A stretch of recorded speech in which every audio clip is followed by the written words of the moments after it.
Ya, Assalamualaikum warahmatullahi wabarakatuh. Dalam pembahasan ini, saya akan membahas tahap-tahap pembangunan sistem e-bisnis.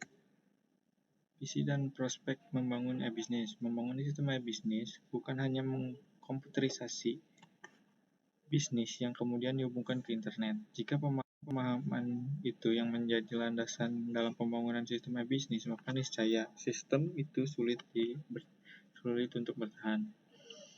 Terus di sini ada 4 poin, adanya keinginan yang kuat dan konsisten untuk membangun hubungan langsung dengan konsumen. Yang kedua, pembangunan jaringan komunitas.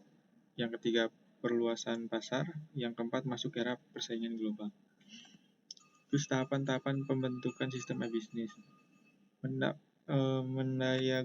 Mendayagunakan komputer personal, jaringan, komputer, dan internet seoptimal mungkin.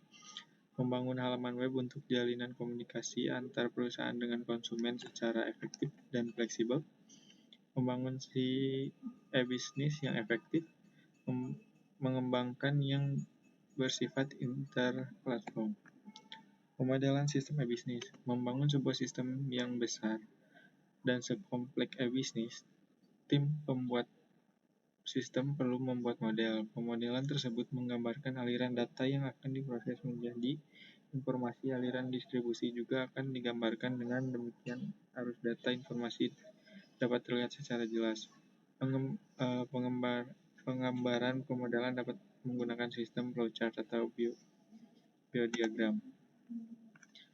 Metode daur hidup untuk membangun si e-bisnis. Di sini disebutkan sebuah sistem yang kompleks secara sistem dan terintegrasi. Dibutuhkan metode-metode pembangunan sistem seperti daur hidup, prototipe, dan spiral.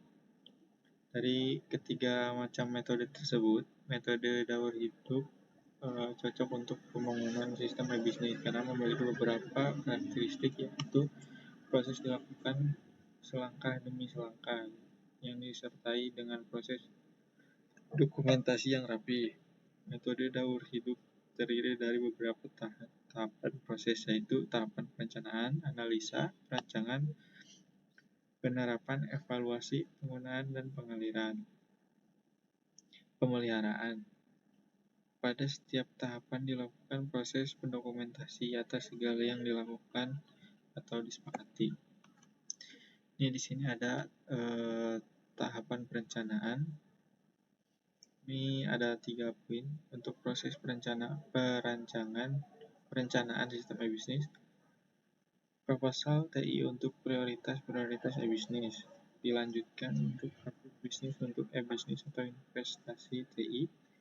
Dilanjutkan perencanaan aplikasi e-bisnis, pengembangan, dan penyebaran. Terus diputar lagi. Tahapan ini sangat penting karena pada tahapan ini permasalahan yang sebenarnya didefinisikan secara rinci. Selanjutnya, tahapan pemaparan. Tahapan ini merupakan kegiatan untuk mengimplementasikan rancangan yang telah disusun sebelumnya agar dapat diwujudkan. Implementasi untuk prosedur di dalam teknologi komputer akan menggunakan bahasa komputer. Sementara itu, untuk proses yang terdapat di luar sistem komputer, disusun sebuah konvensi atau perjanjian atau tata tertib agar setiap orang yang terlibat dapat mengikuti aturan yang telah ditetapkan. Selanjutnya, tahapan evaluasi. Pada tahapan ini dilakukan uji coba sistem yang telah selesai disusun. Proses uji coba diperlukan untuk memastikan bahwa sistem tersebut sudah benar, karakteristik yang ditetapkan, dan tidak ada kesalahan yang terkandung di dalamnya. Faktor-faktor yang harus diperhatikan dalam mengevaluasi rangkaian perangkat keras adalah kemampuan perangkat lunak keras yang meliputi kecepatan proses dan distribusinya. Yang kedua, seberapa besar biaya yang harus disediakan untuk pengoperasian dan perawatan sistem. Kompatibilitas perangkat keras terhadap sistem-sistem yang terkait.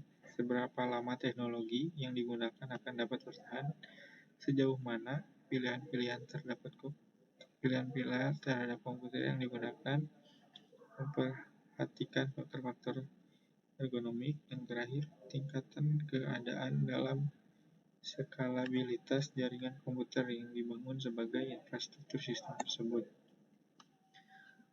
Selanjutnya ada tahapan pembangunan dan pemeliharaan. Pada tahapan ini, sistem yang telah diuji, coba, dan dinyatakan lolos dapat mulai digunakan untuk mengenal proses bisnis yang sesungguhnya.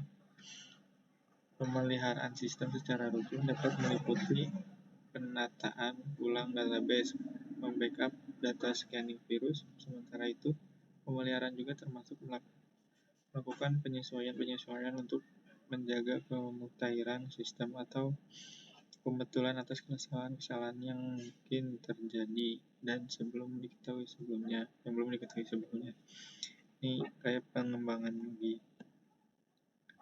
sini ada faktor penyebab kegagalan. Sering orang memandang e-bisnis adalah paling utama dan penting, sementara melupakan komitmen dan konsistensi terhadap materi, informasi, produk, dan respon layanan kepada konsumen. Terus yang kedua, antarmuka atau UI. E-bisnis sering kurang interaktif, kurang komunikatif, dan kurang mudah digunakan oleh konsumen. Karena antarmuka sering dibangun berdasarkan selera pembuatnya aja. Kurangnya riset UI experience-nya. Perubahan secara pandang pola berbisnis dan sistem dari tradisional dan lokal menjadi modern dan global. Perusahaan dan pembisnis membutuhkan waktu untuk beradaptasi dengan perubahan tersebut. Nah, mungkin sekian dari saya. Assalamualaikum warahmatullahi wabarakatuh.